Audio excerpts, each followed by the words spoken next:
versets 49 à 58, qui sera notre passage de base. Genèse 24, 49 à 58. Le thème que je traite ce matin, c'est vaincre les retardateurs de destinée. Les retardateurs de destinée. Amen. Amen. Vaincre les retardateurs de destinée. Il faut répéter ça. Vaincre les retardateurs de destinée. Donc chacun a une destinée que le diable veut mettre en retard. Amen.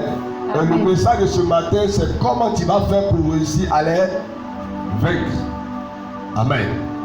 Et après, c'est que Dieu te donne l'accélération. Dis Amen. Amen.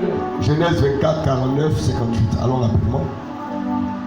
Maintenant, Si vous voulez, oui, user de bienveillance et de fidélité, envers mon Seigneur, déclarez-le-moi. Sinon, déclarez-le-moi. Et je me tournerai à droite ou à gauche.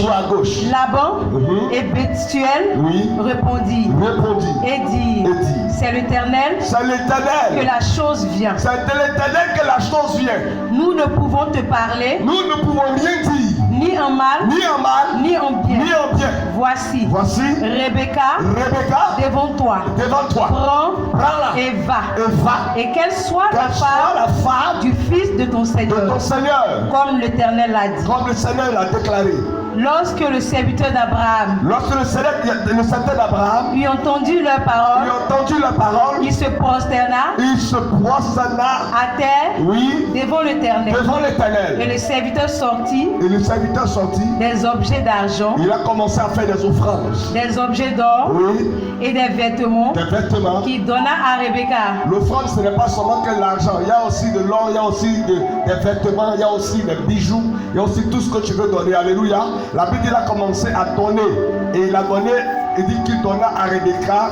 Il fit aussi de riches présents à son frère et à sa mère. Après quoi, il mangeait et bu, lui et les gens qui étaient avec lui, et il passait la nuit.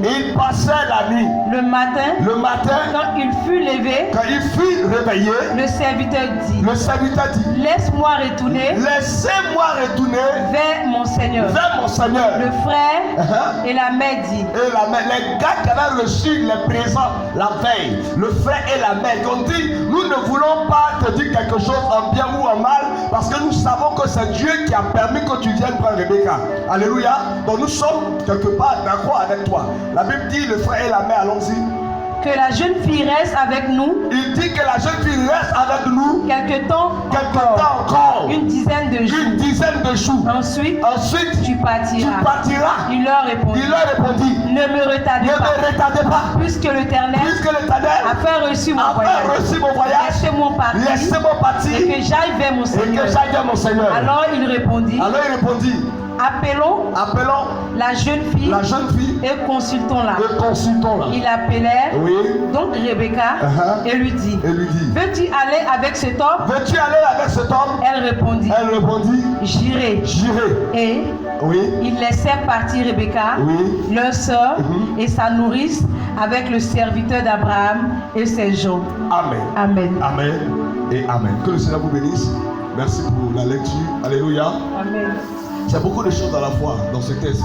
Alléluia. C'est une histoire qui parle d'Eliezer de Damas. Amen.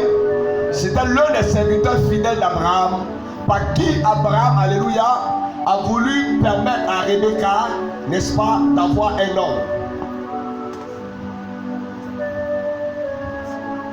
Donc, alléluia, pour pouvoir permettre à Rebecca, alléluia, d'avoir un mari. La Bible déclare que Isaac a prié. Abraham aussi a prié. Et le temps pour que, alléluia, Isaac se marie était arrivé.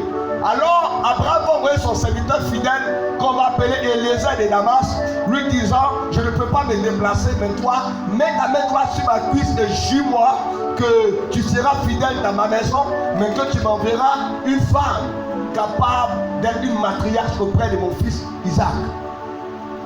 Alléluia.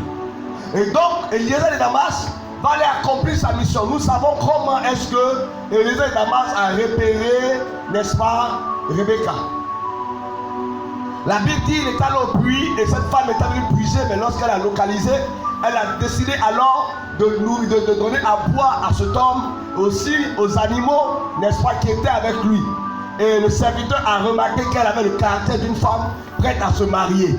Amen. Alors il lui a porté le bracelet pour dire que si tu peux t'occuper de mes chameaux, c'est que tu peux t'occuper des enfants, tu peux t'occuper de tout le monde. Alors il va aller lui donner l'anneau et faire beaucoup de choses. Et ici, on tombe dans les cérémonies de la dot. Amen. Ici, ce sont les cérémonies de la dot. Lorsqu'il a pu mettre le bracelet au bras de la femme, elle lui a dit, j'ai une famille. Allons voir mon père, ma mère, mes frères, mes soeurs, pour qu'ensemble on décide et qu'ils me donnent leur bénédiction pour que je puisse aller me marier. Amen. Amen. Lorsqu'ils arrivent dans la maison, ils se rendent compte que Dieu avait lui-même déjà préparé ça parce que la femme sur laquelle il est tombé fait partie de la grande famille. Hey. Amen. Amen. Il peut tomber sur une autre femme, mais il est tombé sur une femme qui est quelque part rattachée à la foi par Abraham. Amen. Amen. Donc là-bas et autres, ils ont un peu les mêmes liens là-bas. Alléluia. Amen. Donc du coup, c'est pour ça que vous allez voir que quand Jacob fuyait, n'est-ce pas, son frère Esaü, il s'est retrouvé chez Laban. N'est-ce pas? Ici, on est en train de nous parler également encore de Laban qui apparaît. Amen. Et vous voyez alors qu'ils vont donner la bénédiction. Et là, selon ce que la Bible dit ici, Eliezer va donner même la dot. Il va faire sortir l'argent, il va sortir de l'or, des vêtements. Il va récompenser la femme, il va récompenser sa mère, son père, ses frères. Il va leur dire merci de ce que vous m'avez donné une femme. Merci parce que vraiment vous êtes une famille digne. Maintenant une femme que je vais aller présenter, elle ne sera pas la femme de n'importe qui. Elle est la femme du fils de la promesse. La femme d'Isaac. Alléluia. Vraiment c'est une grande femme, elle est bénie. Et lorsqu'ils entendent ça, ils sont contents. Mais ils vont finir de manger, ils vont finir de danser, ils vont finir de fêter. La fête est finie. Ils dorment le matin, puisque vous m'avez donné la femme, vous avez pris la dot. La femme me revient. Donc l'heure de partir est arrivée. Mais lorsqu'ils présentent l'heure du départ, la Bible déclare que les parents de la jeune fille disent, elle va encore rester 10 jours à la maison. Attends, tout le temps elle est restée avec vous là. Vous lui avez donné quoi? Qu'est-ce que vous avez fait pour elle? Pour que le jour de son mariage qui est arrivé, vous demandez qu'elle reste encore 10 jours avec vous. Il dit, est-ce qu'elle peut rester encore avec nous 10 jours? Ceux qui étaient là hier pour dire, nous ne voulons pas te parler en bien ou en mal. Ceux qui lui ont fait savoir que c'est Dieu même qui a organisé le mariage. Après avoir fini de prendre l'offrande, les accessoires de la dot, ils viennent maintenant dire qu'eux dans leur cœur, ils ont à cœur encore de passer du temps. 10 jours. 10 jours c'est beaucoup, hein. Une semaine, 3 jours. Attendez, est-ce qu'on peut encore la garder pendant 10 jours? On veut encore bien la regarder. On n'a pas pu lui dire les au revoir. Elle a sa tante de l'autre côté qu'on doit aller saluer. Elle a son oncle à qui on doit lui dire merci. Donnez-lui encore 10 jours. La Bible dit, Eliezer leur a dit, l'Éternel a fait reçu mon voyage, ne me retardez pas. Qui a dit amen à ça? Amen. Je suis ce matin en train de parler des retardateurs de la destinée. Dieu a permis à chaque homme avant de l'amener sur la terre d'avoir ce qu'on appelle une destinée. Et lorsque Dieu te parachute sur la terre, c'est pour que ta destinée se réalise. Mais la destinée se réalise dans un temps qu'on appelle le temps fixé, le temps marqué par Dieu. Dieu a marqué un temps pour toi et pour moi. C'est pour cela que ton temps n'est pas mon temps n'est pas ton temps. Et ton temps et mon temps s'inscrivent dans le temps de Dieu. Est-ce qu'on est en train de se comprendre? Ton temps, mon temps sont dans le temps de Dieu. Mais nous n'avons pas les mêmes temps. La preuve, nous ne réglons pas nos montres de la même manière. Quelqu'un peut mettre sa montre en retard de 5 minutes. L'autre peut mettre sa montre en avant de 5 minutes. L'autre peut mettre sa montre à l'heure juste. Bravo. Ah, donc tu demandes à l'autre, il dit les 10h, l'autre dit les 10h, l'autre dit les 10h05. Mais les 10h, c'est qu'est-ce? Vérité. Qui a dit amen à ça? Amen. Et il y a l'heure universelle, le temps universel. Amen. Amen. Amen. Qu'on appelle le temps chronos. Le temps qui passe, le chronos. Est-ce que je parle à quelqu'un? Est-ce que je parle à quelqu'un? Donc Dieu pour faire toutes choses, Dieu est tellement organisé que pour faire toutes choses, Dieu a fixé un temps. Et c'est Salomon, avec toute la sagesse qu'il aura, c'est Salomon qui va entrer dans la science et la préscience de Dieu et faire ressortir les temps que Dieu lui-même a pris le temps de marquer. Ecclésiaste chapitre 3, verset 1 à 11. Vous allez voir ce que Salomon dit au travers des temps que Dieu a marqués. Et le but du diable, c'est de t'amener à te tromper des temps. Amen. Amen. On peut dire ça, non?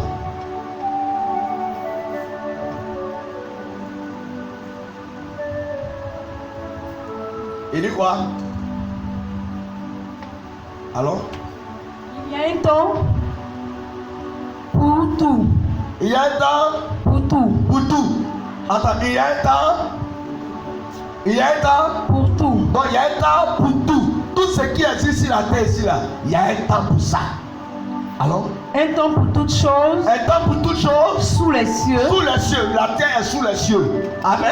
Amen. Et un temps pour toutes choses sous les cieux. Il ne dit pas le ciel, il dit les cieux parce qu'il y a 3 cieux. Il y a 3 ciels qui existent.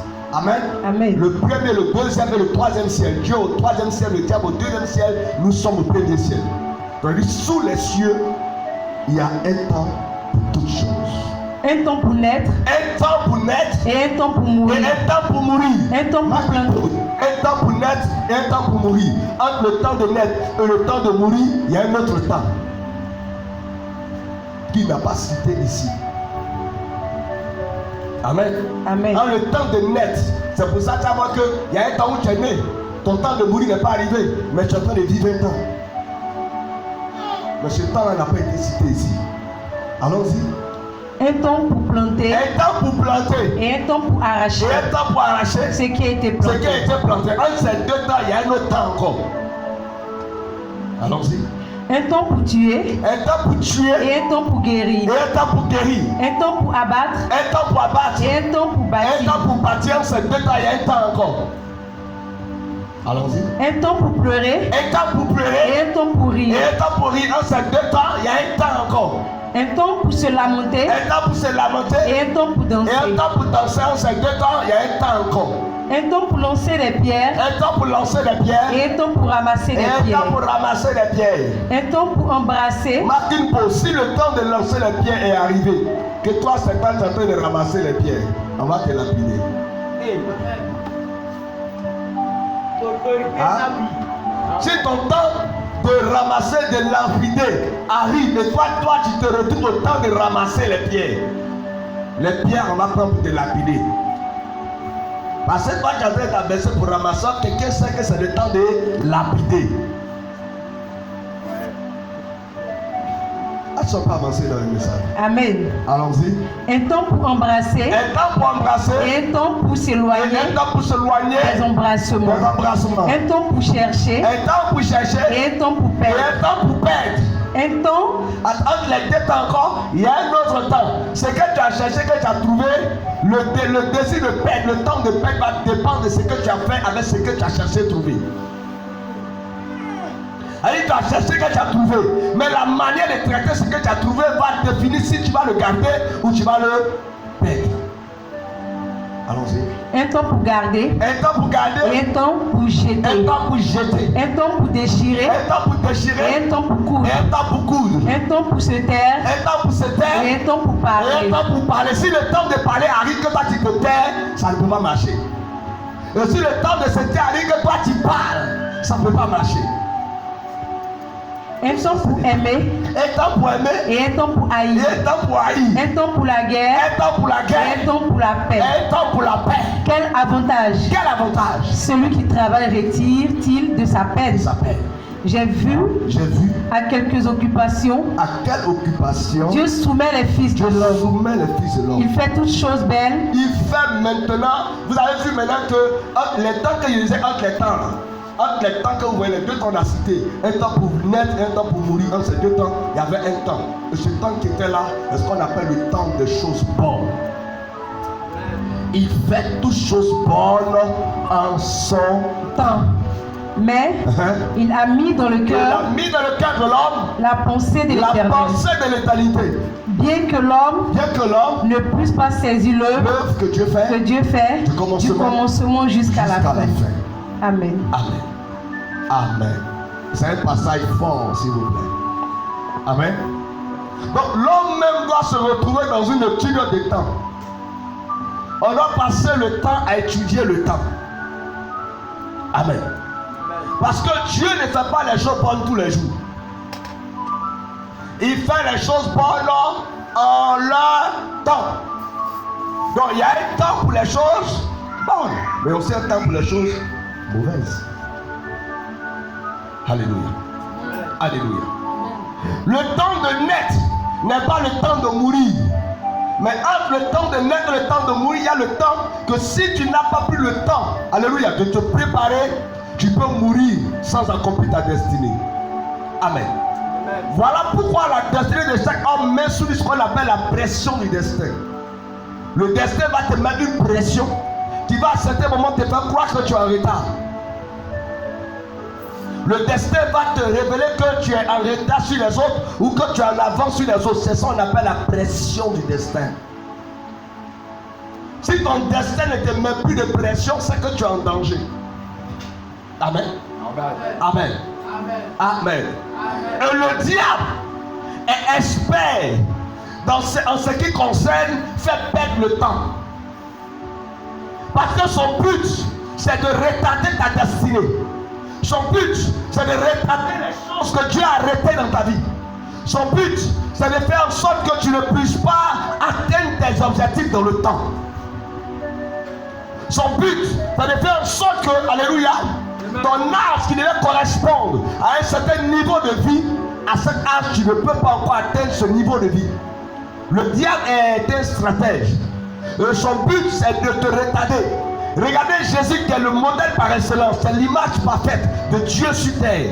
L'homme parfait. L'homme, on va dire, l'homme ressemblant à Dieu. L'homme, comment on dit ça? L'homme qui glorifie Dieu. L'homme qui est selon Dieu. Quand nous prenons la vie de Jésus, nous voyons que Jésus, en 33 ans, a pu accomplir les prophéties de sa destinée. En 33 ans, tout ce qui est dit sur lui a été fait. Le diable sait qu'en 33 ans, un homme peut atteindre ses buts. Alléluia. Mais le fait que quelqu'un ait dépassé 33 ans et qu'il n'a pas encore fini de réaliser ses buts, c'est le fait qu'en réalité le diable, alléluia, l'a mis en retard très tôt. C'est-à-dire qu'il n'a pas eu le temps très tôt de prendre conscience de ce que Dieu attendait de lui. Qu'est-ce qui a fait que Jésus, en 33 ans, a accompli la prophétie? C'est le fait que très tôt, il était conscient de sa destinée. Très tôt, il savait ce que Dieu attendait de lui. Très tôt, il savait ce que Dieu voulait de lui. Très tôt, il savait la raison pour laquelle il était venu sur la terre. Très tôt, il connaissait sa mission, sa vocation, ses responsabilités que le ciel lui avait données. Très tôt, il était conscient de ça. Je ne sais pas s'il parle à quelqu'un. À l'âge de 12 ans déjà, il savait que sa place était dans le temple. Il savait que sa place était où? Dans la maison de Dieu. Mais nous, c'est quand tu as fini de t'amuser, tu as fini de vivre, tu as fini de faire ton yé-yé, tu as fini de faire ton yé-vivé, tu as fini de faire ton yé, alléluia. C'est à partir de ce moment-là qu'une lumière vient dans ton esprit. Et tu te rends compte que je dois accepter Jésus. À ce moment, souvent, tu as déjà gaspillé 10 ans, gaspillé 15 ans. Bravo. Bravo. Mais l'avantage, c'est qu'avec Dieu, il n'est jamais trop tard. Dis Amen. Dis avec Dieu, il n'est jamais trop tard. Tu n'as pas entendu quelqu'un dire ça. Donc Jésus, en 33 ans, a accompli sa prophétie. En 33 ans, il a réussi à marquer le cœur des hommes. Réussi à marquer le cœur de l'humanité. Jusqu'aujourd'hui, nous prions avec le nom de Jésus. Un homme qui a eu seulement 33 ans de vie. Quel impact!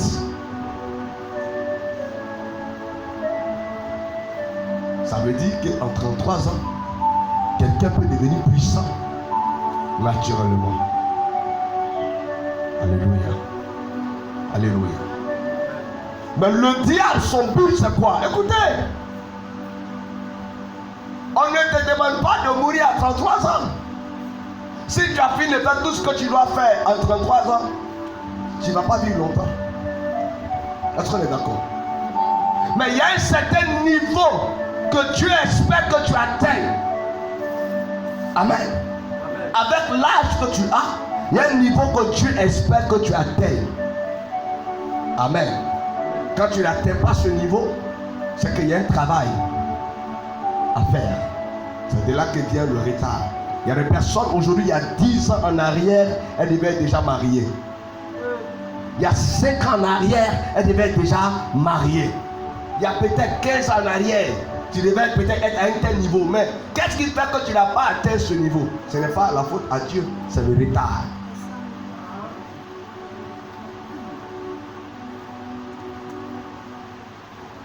Il y a des gens lesquels tu allais à l'école. Et quand on le prend, on te prend, on dit à lui, il est devenu tel chose, lui il est devenu tel chose. Mais quand toi tu te regardes, à l'école tu étais même souvent plus brillant que lui. Aujourd'hui, quand on te demande qu'est-ce que tu fais, dis ici chrétien. Qu'est-ce que tu fais dans la vie ici chrétien? Chrétien n'est pas une fonction.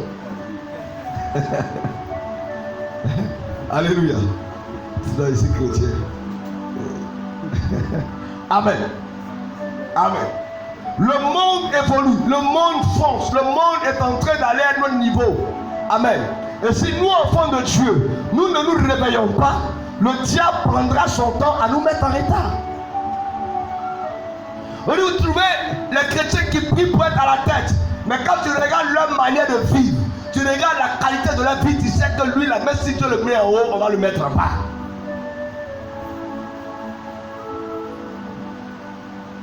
Il y a le travail que Dieu fait, il y a le travail que toi aussi tu dois faire.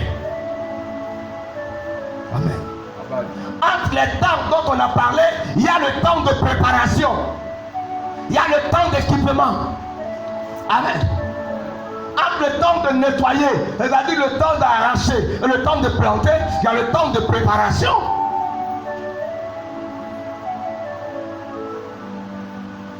Amen. Entre le temps de naître et le temps de mourir, il y a le temps de préparation. Tu ne peux pas mourir comme tout le monde, tu ne peux pas partir comme tout le monde. Il y a une préparation. Comment est-ce que tu te prépares? Amos 4:12 dit, prépare-toi à la rencontre de ton Dieu. On ne va pas rencontrer Dieu n'importe comment. Pour rencontrer Dieu, il faut se préparer. Il faut s'équiper. Amen. On ne rencontre pas Dieu comme ça. Dieu peut venir vers toi et puis tu n'es pas prêt. Des gens ont raté le temps de la visitation comme ça. L'heure de ta visitation, l'heure de ta gloire, l'heure de ton mariage, l'heure de ta personne. Il peut arriver que tu rates ce temps sans le savoir. La Bible dit des gens ont reçu des anges, mais c'était sans le savoir.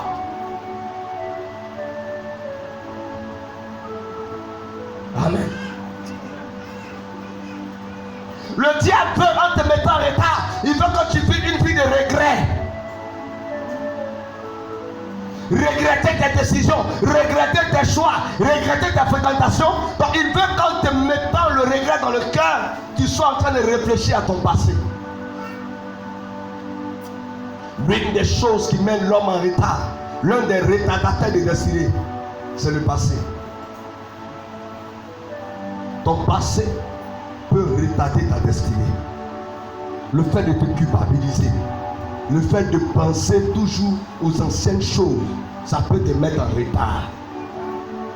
On pense parler devant, on pense d'évoluer. Quand tu penses en 2015 là, frère, laisse en 2000, on est en 2021. Non, avant là, quand je te dis la vérité, quand on était en 2010 là, non mais j'avais l'argent, ça c'est 2010, on est en 2021. C'est de ça qu'on est en train de parler. Amen. Amen. Il y a des gens qui sont fiers de leur passé, qui sont heureux de leur passé. Alléluia. Amen. Et il y a des gens qui regrettent leur passé. Si on le ramène dans le passé, il y a des erreurs qu'il ne va plus faire. Il y a des erreurs qu'il ne va plus faire. Il y a des choix qu'il ne va plus prendre. Il y a des personnes avec lesquelles il ne va plus marcher. Amen. Amen. Le passé retarde ta vie. Et le diable peut Dieu ton passé pour te retarder. Il peut utiliser ton passé pour te mettre en retard. Il peut te rappeler les erreurs que tu as commises dans le passé. Il peut te rappeler les péchés que tu as commis dans le passé. Il peut te rappeler là où tu es tombé, là où tu as chuté, là où ça n'allait pas dans le passé. Le diable est capable de te rappeler ça. Je veux dire à quelqu'un ce matin, ne laisse pas ton passé empêcher ton avenir de se réaliser. Ne laisse pas ton passé empêcher ton avenir de se réaliser. C'est vrai, dans le passé, tu n'as pas été à la hauteur, mais la vie continue. La vie évolue. Peu importe ce que le diable a utilisé à faire dans le passé, c'est le passé. Le passé est passé. Je parle à quelqu'un. Dis à quelqu'un, accepte de recommencer. Je n'entends pas, accepte de recommencer. Si tu n'acceptes pas d'oublier ton passé, tu ne peux pas construire ton avenir. Amen. Il y a des femmes qui sont en train de prier pour se marier, mais elle n'a jamais pu oublier son ex. Elle n'a jamais pu oublier le gars qui lui a fait du mal. Comment est-ce que tu peux pouvoir te marier avec des cadavres de ta destinée passée? Il y a des gens qui vivent dans les maisons, mais vivent dans les maisons avec les revenants. Parce que leur passé les suit, leur passé avec eux. Donc elle peut rentrer dans le foyer avec ses ex. Alors qu'elle est mariée, elle vit dans le foyer avec ses ex parce qu'elle n'a jamais oublié Roniat. Est-ce qu'elle parle à quelqu'un? Elle est avec son mari, mais elle pense encore à Roméo. Elle pense encore à Konaté. Son esprit est toujours derrière. Je suis en train de dire à quelqu'un que si le diable utilisait une personne de ton passé pour te limiter, je déclare au nom de Jésus que cette personne quitte ta destinée au nom de Jésus. Il y a des gens qui ne sont pas faciles à oublier. Il y a des choses qui ne sont pas faciles à oublier. Quand tu vois la tête de l'enfant, tu vois son papa. Ce n'est pas facile à oublier.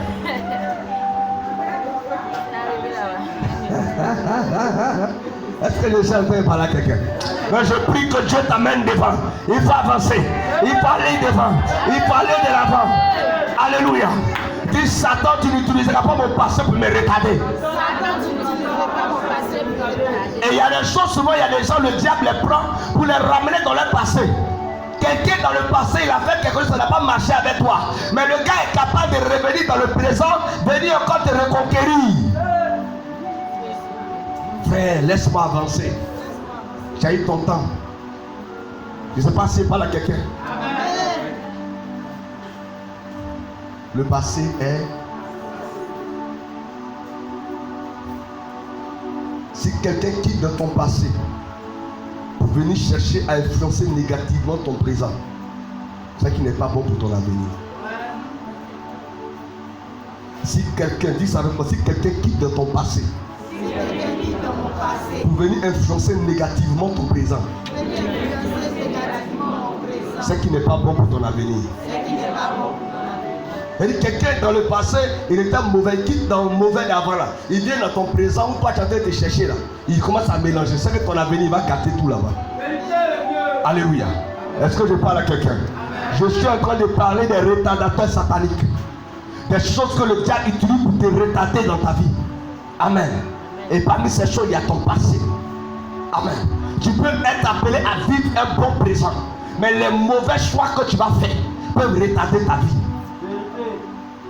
Amen. Amen. Quelqu'un a dit un jour tout chemin mène à Rome. Mais je veux dire à quelqu'un ce matin que c'est l'orientation que tu te donnes qui détermine ta destination. L'orientation que tu prends, c'est ça qui va déterminer ta destination. Amen. Quand tu venais prier à Bobo, tu n'as pas pris le chemin de Paboué. Sinon, même si ton cœur à Bobo, ton corps va se retrouver à Paboué. Bravo. Bravo. Voilà. Donc c'est le chemin que tu as pris là. Que ça te nous définit de là où tu vas te retrouver, là où tu vas arriver. Amen. On est d'accord avec ça. Donc il peut arriver que tes mauvais choix te mettent en retard. Je mets devant toi un chemin, il dit deux chemins, la vie et la mort. Choisis la vie. Mais si toi tu as choisi le chemin de la mort, ça va d'abord te mettre en retard. Parce que quand tu vas commencer à comprendre que c'est le chemin de la mort, tu vas te retourner pour venir maintenant prendre le chemin de la vie, tu as gaspillé du temps. Voilà pourquoi un enfant de Dieu ne doit pas prendre des décisions sans consulter l'Éternel. Combien de décisions tu as prises sans chercher la volonté de Dieu, sans chercher le plan de Dieu, le choix de Dieu? Toute opportunité n'est pas opportunité. Il peut y avoir quelque chose, tu dis, là, c'est l'opportunité, mais tu es rentré dedans, tu vas transpirer. Tu vas rendre témoignage. C'est pour ça que Dieu te donne le discernement. C'est pour ça que Dieu te donne la sagesse. Je parle à quelqu'un ce matin. Je parle à quelqu'un ce matin. Tes mauvais choix là, ça peut te mettre en retard. Je veux que quelqu'un dise, Seigneur, je me détache de mauvaises décisions. Dis encore, je me détache de mauvaises décisions. Alléluia. La mauvaise fréquentation peut mettre ta vie en retard. Te retrouver au bon endroit avec la mauvaise personne, ça va te mettre en retard. Tu peux être au bon endroit, mais avec la mauvaise personne.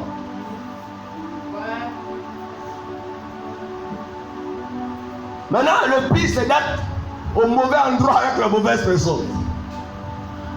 Sinon, quelqu'un peut se battre, il est au bon endroit, mais avec la mauvaise personne. Quelqu'un dit, dis-moi avec qui tu marches, je te dirai qui tu es. Dis-moi les gens que tu fréquentes, je vais prédire ton avenir. Dis-moi les gens que tu fréquentes, je vais prédire ton avenir. En fonction des fréquentations que tu as, on peut déjà savoir ce que tu seras. Amen. Donc tes mauvais amis, les mauvais conseillers peuvent t'amener à être en retard dans ta vie.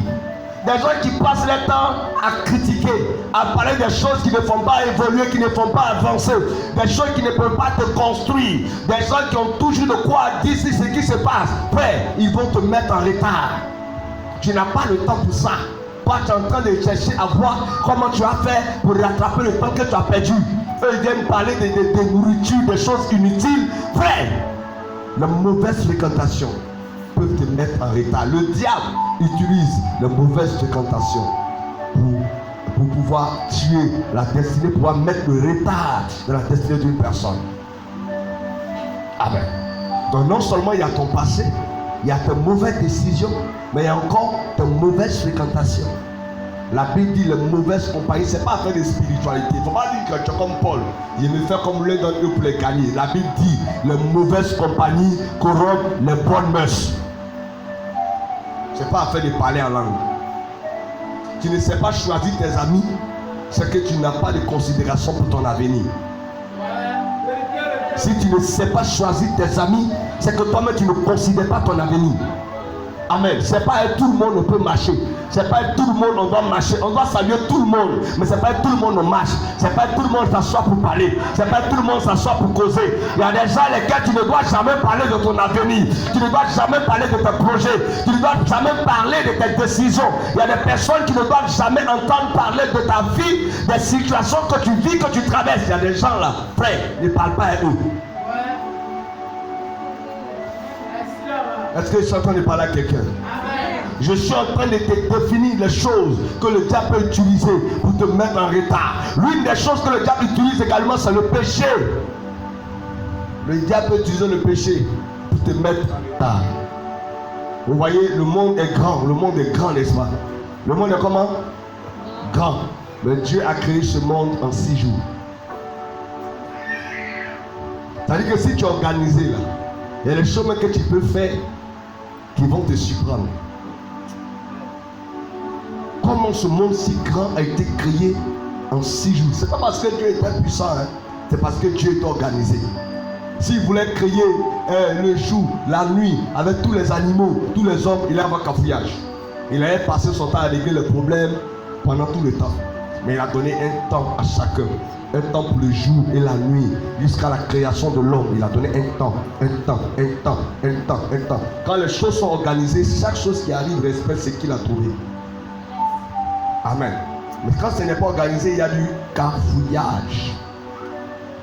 Est-ce que je suis en train de parler à quelqu'un? Les retardateurs de destinée. Dieu ne t'a pas créé pour que tu sois en retard. Amen. Il y a des gens même que Dieu se tente de les voir en retard. Mais lui, il devait être à tel niveau. L'apôtre Paul a dit, pour en ce qui me concerne, aujourd'hui je parle, vous devez être des maîtres. Mais vous êtes encore des enfants, vous êtes encore au lait.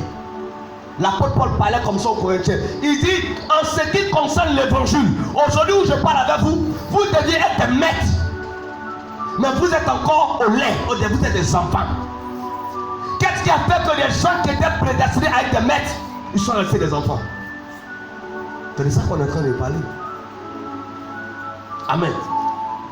Tu ne peux pas faire 2 ans de conversion et puis ta vie ne change pas.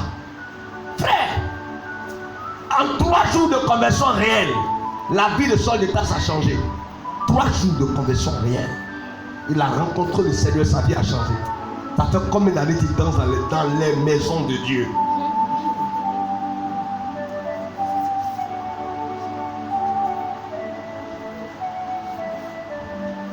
Alléluia. Quand on te parle, tu dis non, la chair est faible. La chair est faible. Ok. Alléluia. On va lire ensemble Habakkuk chapitre 2 verset 3.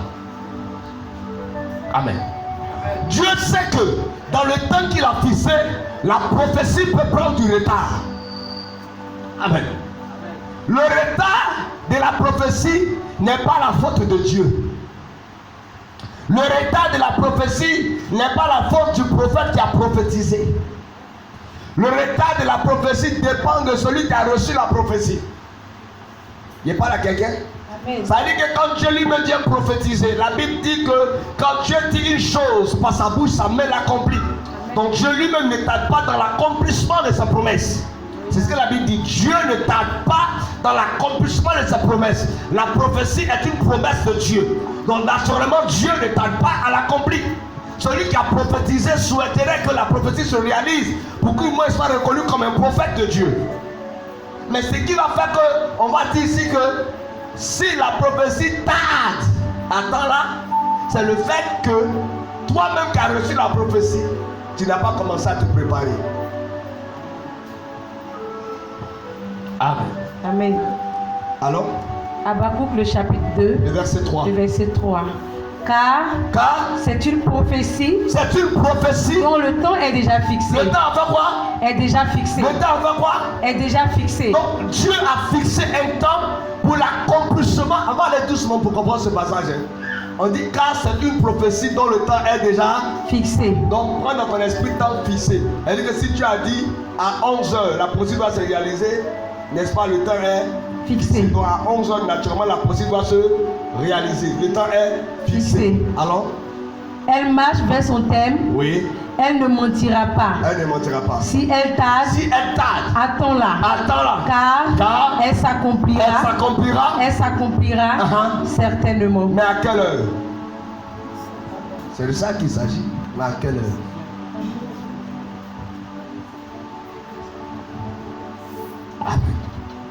Le temps est fixé. Vous-même vous avez dit que le temps est fixé. Et vous venez nous dire quoi que si elle tarde.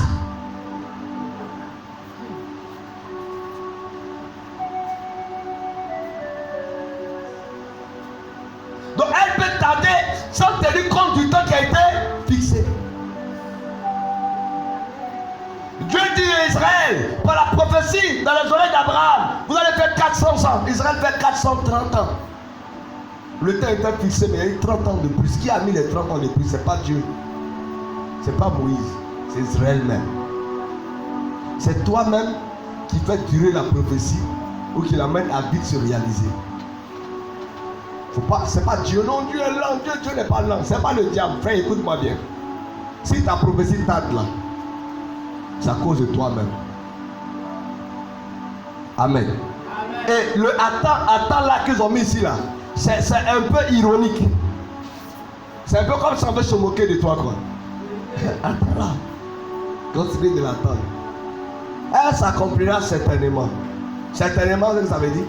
Ça veut dire elle va s'accomplir un jour.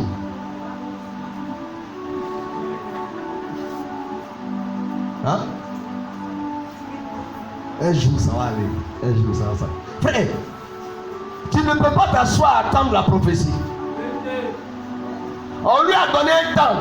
Si ce temps arrive, normalement, elle doit s'accomplir. Si elle ne s'accomplit pas, que je vois qu'on ne tombe pas, je dois aller la chercher. De toute façon, il y aura une rencontre. Si on dit elle arrive vers moi, je peux l'attendre ou je peux aller à sa rencontre. Elle-même a dit à ma rencontre, non. Je ne vais pas aller à sa rencontre. Ce n'est pas ma prophétie. Qui a dit amen à ça? Qui a dit amen à ça? Dieu veut que tu rattrapes le temps. Parce que le diable est expert. Le diable est capable d'attraper la prophétie en chemin. Il ne faut pas que ça te choque. La prophétie, c'est simplement une parole. Mais la Bible déclare que les paroles sont conduites par des anges. Les paroles sont transportées par des anges. Lorsque Daniel prie, sa parole, sa prophétie, son accomplissement se retrouve dans la main de Gabriel. Alléluia, qui est l'ange qui contrôle l'eau. Gabriel, qui contrôle le vent. Gabriel va prendre la prophétie, alléluia, et va venir maintenant apporter cette prophétie à Daniel. La Bible déclare que depuis le premier jour de la prière, les ossements étaient déjà tombés. Le ciel avait cacheté. Dieu a dit, il est exaucé.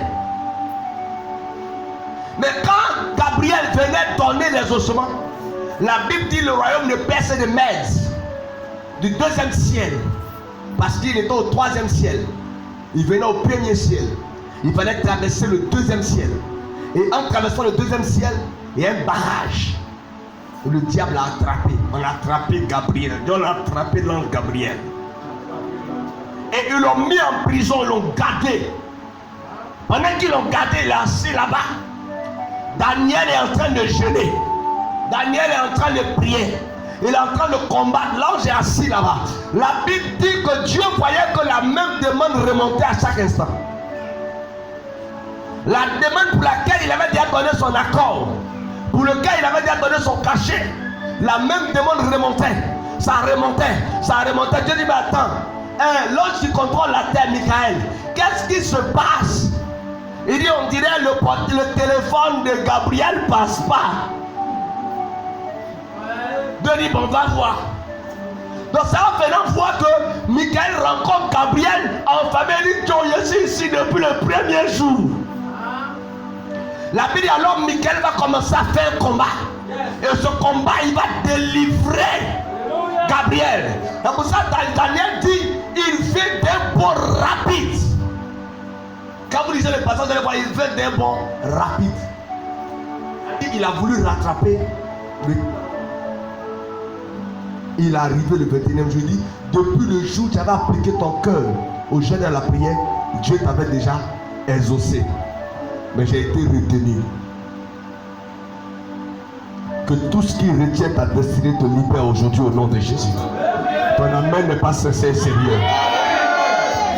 Tout ce qui pouvait mettre les choses que Dieu a dit dans ta vie en retard, je déclare au nom de Jésus-Christ que l'Éternel, l'ange de l'Éternel, Michael, vient te libérer de là. Alléluia. Et si j'ai été retardé, il vient d'un bond rapide. Que ta prophétie se réalise d'un bond rapide. Que ton mariage arrive de façon inattendue. Que l'Éternel te surprenne avec l'argent rapidement. Que Dieu te donne avec des prophéties rapidement. Que ce que ton cœur désire arrive rapidement. Normalement, le ciel fonctionne comme ça. Quand il demande, ça vient. Demandez, on vous donnera. Ça doit être automatique. Demandez, on vous donnera. Quand il demande que tu n'as pas, c'est qu'il y a un problème de retard. Ça va rentrer dans la dimension maintenant de chercher. Tu vas chercher, chercher, vous trouverez. Quand tu cherches que tu ne trouves pas, c'est que ça a dépassé le niveau. C'est maintenant frappé.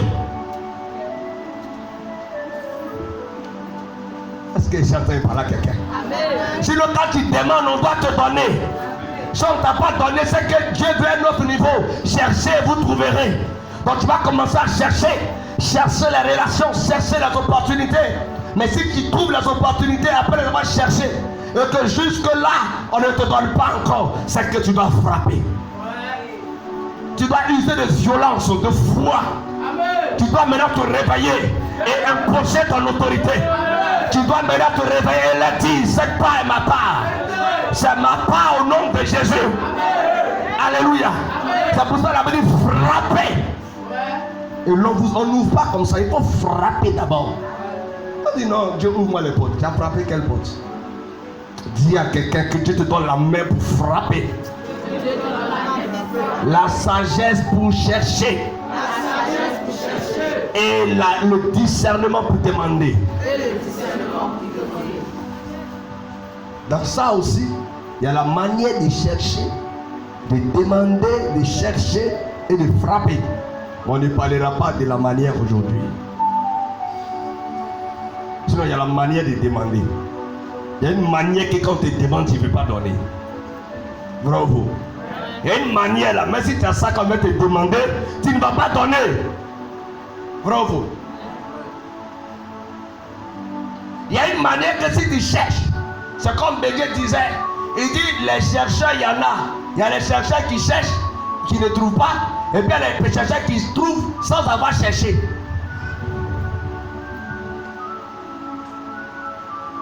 Amen. Il dit les chercheurs qui cherchent, on en trouve. Mais les chercheurs qui trouvent, on en cherche. Les chercheurs, dis avec moi, les chercheurs qui cherchent, on en trouve. Mais les chercheurs qui trouvent, on en cherche. Il ne faut pas des chercheurs qui trouvent, il ne faut pas des chercheurs qui cherchent. Il dit, je cherche, tu cherches depuis que tu ne trouves pas. Je déclare que ce que tu cherches, tu trouves au nom de Jésus. Si tu cherchais le mariage, trouve le mariage. Tu cherchais le voyage, trouve le voyage. Tu cherchais l'argent, trouve l'argent. Ce que tu cherchais la santé, trouve la santé. Ce que tu cherchais, tu as trouvé au nom de Jésus. La Bible dit pendant que Saoul cherchait les années de son père, il a trouvé la royauté. Tu peux être en train de chercher quelque chose et quelque chose de plus grand te rencontre au nom de Jésus de Nazareth. Si ton amen est sincère, tu retrouves ça sincèrement. Alléluia. On va comparer Habakkuk, ce livre d'Habakkuk là, avec 2 Pierre 3, 9.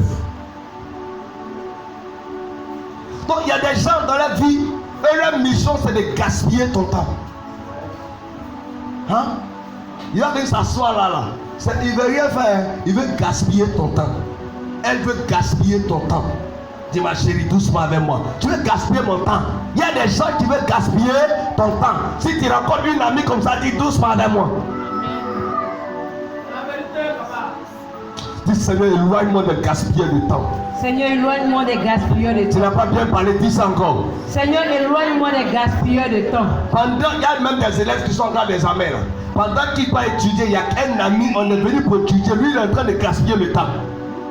Amen. Et dans tous les réseaux, il y a ça. Même on dit, on va faire répétition. Il y a une personne là, elle est pour gaspiller, rire, amusement. Et que quand tu es là, tu es quelque part, toi, tu gaspilles le temps.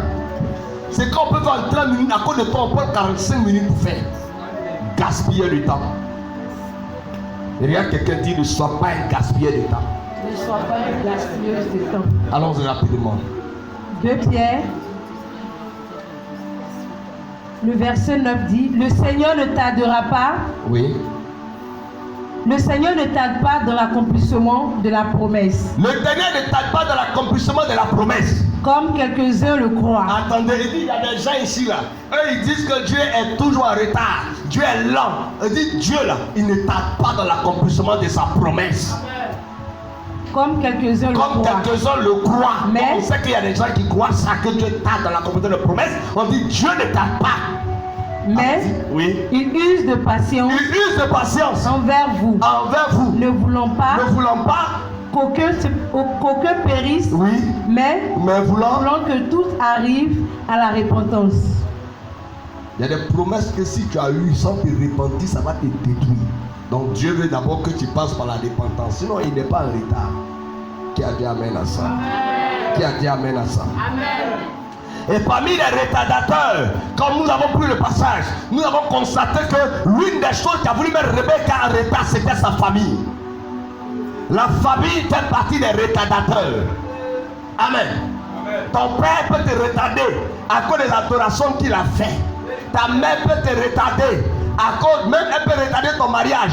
Ta maman peut retarder ton mariage.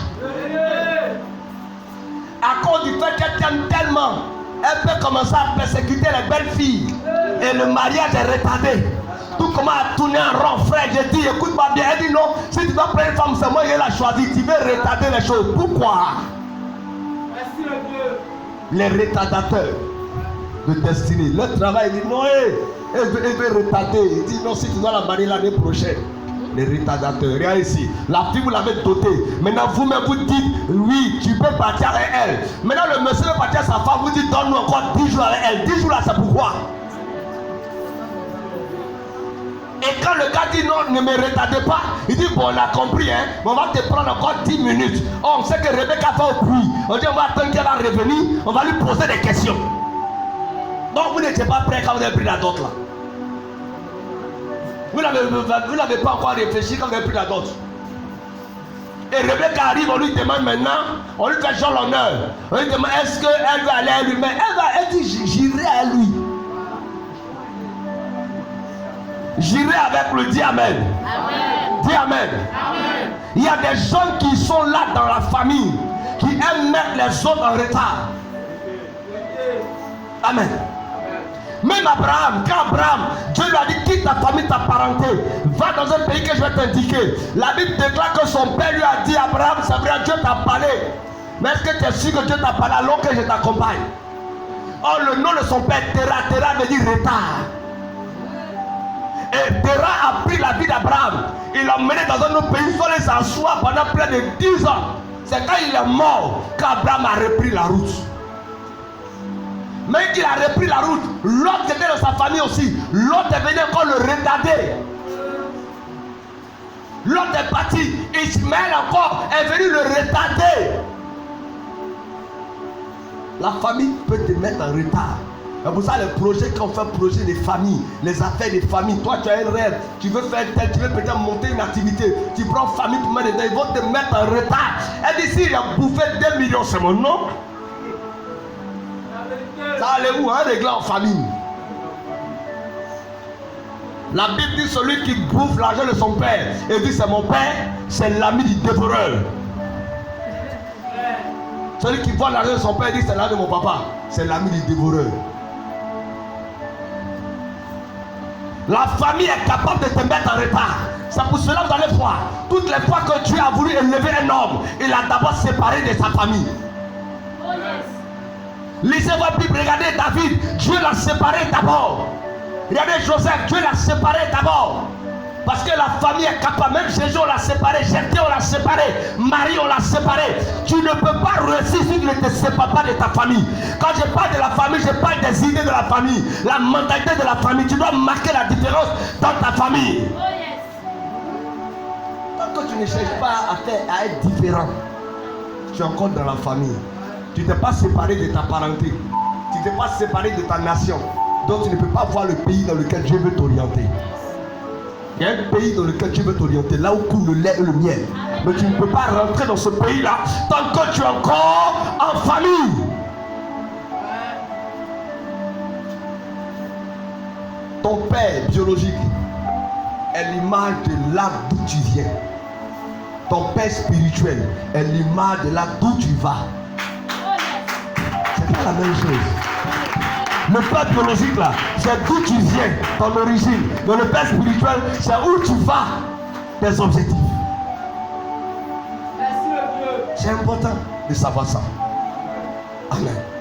Donc si seulement tu as un père biologique, un père biologique, tu sais d'où tu viens. Mais si tu ne sais pas où tu vas tourner en rond. C'est pour ça qu'il te faut un père spirituel. Amen. Qui a dit amen à ça? Amen. Qui a dit amen à ça? Amen. Qui a dit amen à ça? Alléluia. Amen. Alléluia. Amen. La famille est capable de te retarder. Il y a même des soeurs qui ont mis le mariage de leurs soeurs en retard. Je vous dis la vérité. Amen. Et l'une des choses qui détruit souvent le foyer et qui met les choses en retard, vous allez voir peut-être que souvent il va arriver qu'il y a la stérilité, on ne peut pas enfanter, tout ça. Souvent c'est le fait qu'on donne accès à tous ceux qui sont dans la maison à la chambre conjugale. Hein? Hein? Quelqu'un m'entend? Dis non, la servante va faire le lit. Non, telle soeur va faire le lit. Alléluia. Non, ma petite sœur va faire le lit. La Bible dit que le mariage soit honoré de tous et le lit conjugal est exempt de souillure. Tout le monde ne doit pas avoir accès au lit conjugal. Quand on parle du lit conjugal, ça commence d'abord par la chambre conjugale. Généralement, ceux qui peuvent rentrer facilement dans la chambre conjugale sont ceux qui sont sortis de la chambre conjugale. Oui. Amen. Un enfant qui est sorti de la chambre conjugale n'a pas de mal à entrer dans la chambre conjugale. Amen. Ça veut dire qu'il a commencé le foyer là. L'enfant il est né dans le foyer là, dans la maison là. Lui il peut entrer, sortir. Bravo. Bravo. Mais vous allez constater que les enfants qui souvent ne sont pas nés de la chambre conjugale ont même peur d'entrer. Vous n'avez jamais eu de malade où ces enfants couillent dans la chambre. Mais toi, quand tu couilles, tu n'arrêtes devant la porte.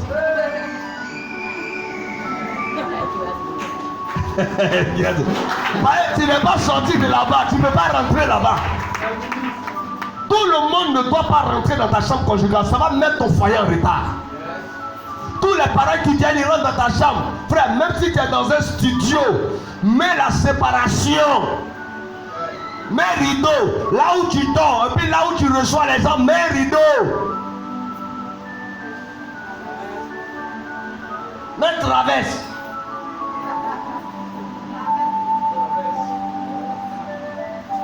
Allez, ça là, on ne traverse pas.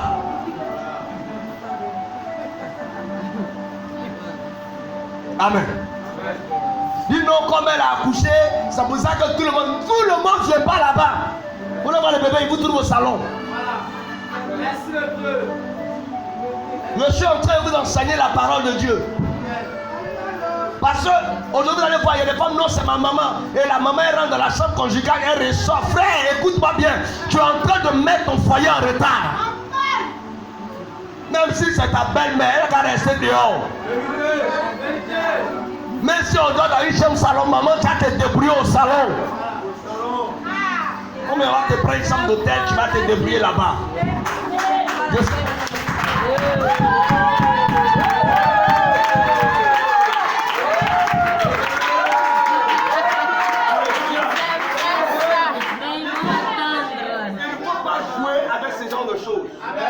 Amen. Amen. Parce que là, c'est ton intimité. Là, c'est l'endroit où tu te positionnes pour glorifier ton Dieu. Alléluia. Amen. Alléluia. Amen. Donc, la famille est capable de te mettre en retard. Voilà pourquoi tu vas te débrouiller pour ne pas créer la familiarité. Même à l'église, ne crée pas la familiarité. Amen. Amen. Si tu commences à créer la familiarité avec ton père spirituel, il y a des bénédictions que tu ne peux plus recevoir. Vérité. Amen. Il y a des choses que tu ne peux. Ton père spirituel peut te soigner, même s'oublier. Même avec si ta petite te sur l'épaule, ris avec toi. Mais toi, ne descends jamais.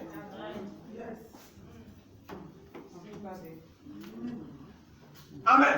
Amen. Il peut rien toi t'inviter à manger dans la même assiette que lui. Mais toi, connais ta position. Parce que si tu rates ça, tu rates toutes les bénédictions qui vont venir. Parce que c'est le supérieur qui bénit l'inférieur. Si vous êtes au même niveau, tu ne peux plus recevoir.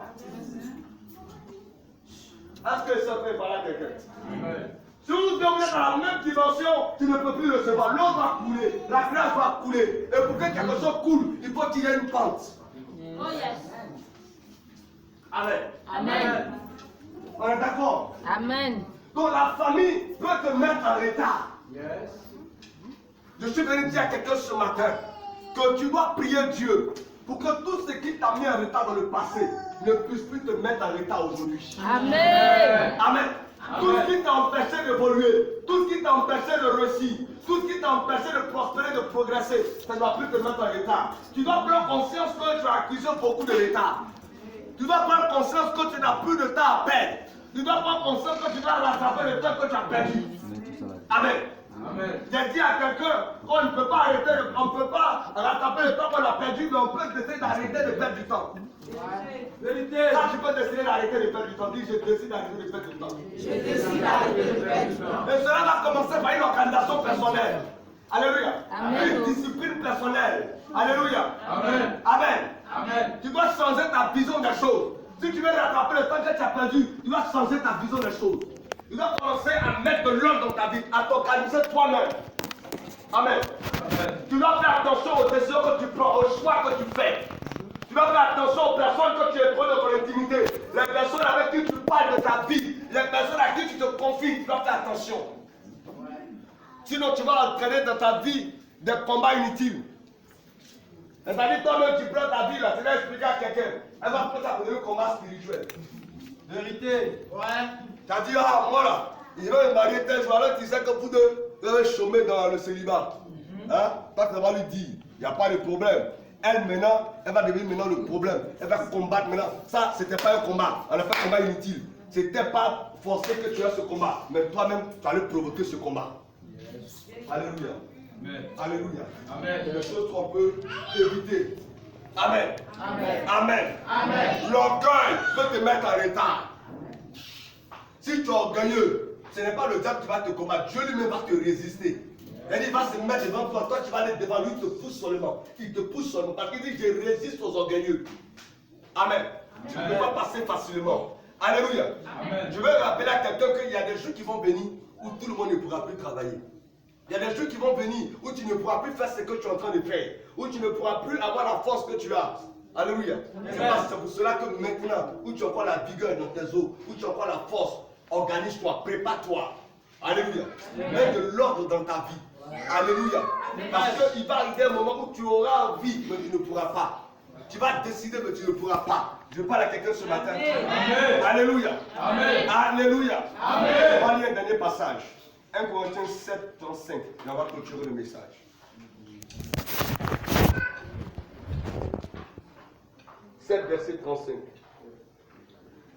Je dis cela dans votre intérêt. Il dit, tout ce que vous voyez, écoutez bien le prêcher là. Hein? C'est dans votre intérêt qu'il dit ça. Amen. Ce n'est pas pour vous prendre au piège. Ce n'est pas pour mettre devant vous un piège. C'est pour vous porter à ce qui est bienséant.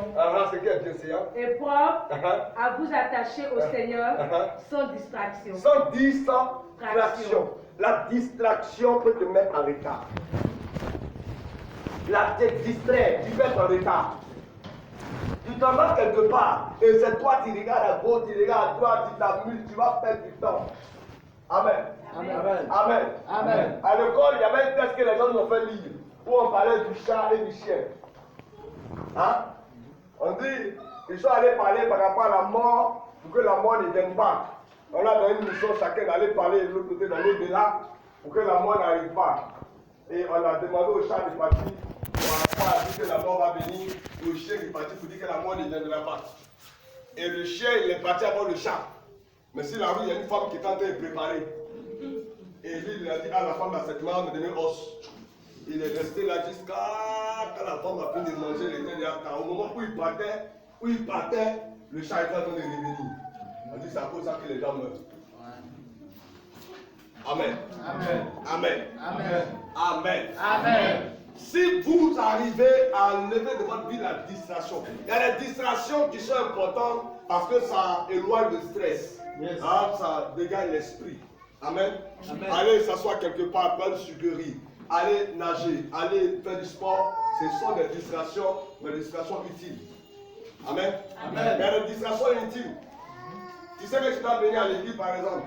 Amen. Amen. Le samedi, tu vas aller t'amuser jusqu'à temps, mais tu ne vois plus clair. Ça, c'est une distraction inutile. Ouais. Amen. Amen. Amen. Et ce n'est pas pour quelque chose de constructif. C'est des choses inutiles. Amen. Amen. Tu sais que tu dois aller à l'école le matin. Mais toi-même là, matin, tu vas aller à l'école là. Déjà, toi-même, dimanche soir, tu es fatigué parce que tu n'es pas resté à la maison. Amen. Et tu pries, tu vas me donner un examen, le prophète a prophétisé. Là, le prophète a prophétisé, tu vas échouer. Vérité. Parce que tu n'étudies pas.